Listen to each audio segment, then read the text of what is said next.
You were criticizing Where are you from? Bloomberg News. Oh, Bloomberg. You That's were wonderful. you were criticizing the Federal Reserve Chair before coming to this summit. Yeah, I think he's terrible. I was wondering if you've begun interviewing different candidates for the Fed pick. Yeah, I know within 3 or 4 people who are going to pick. I mean, he goes out pretty soon, fortunately, because I think he's terrible. We have no inflation. We have a tremendous economy. Hundreds of billions of dollars of tariff money is pouring in. Factories are being built because they don't want to pay the tariffs, so they're building them all over the country.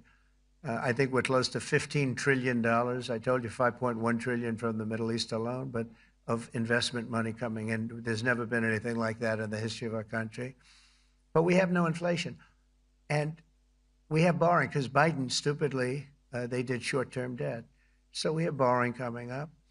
And, we'll go 10 years, maybe longer, maybe shorter, but we'll go a long period of time when we do the debt. And because of him, because of this guy, we will have to pay for years. We'll be paying for him.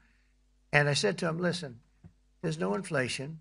He says, but maybe there'll be some. That's true. I said, if there is some, what you do is raise the rate. I'm okay with that. You raise the rate in 2 years from now or in a year from now. But because the rate's high, we have to pay more for debt. It's pretty equal. In other words, if it's 4%, it's 4%. If you drop it a point, you'll pay 3%. So it's fairly equal, not necessarily, but fairly equal.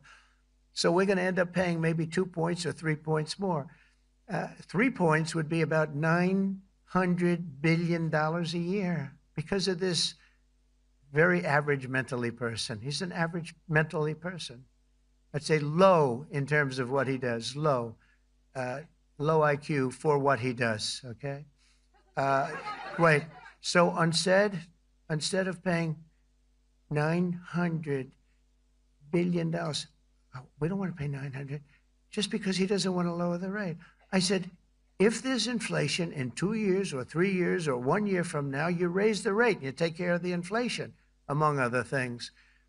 But he's probably a very political guy, I guess. I don't know. I think he's a very stupid person, actually.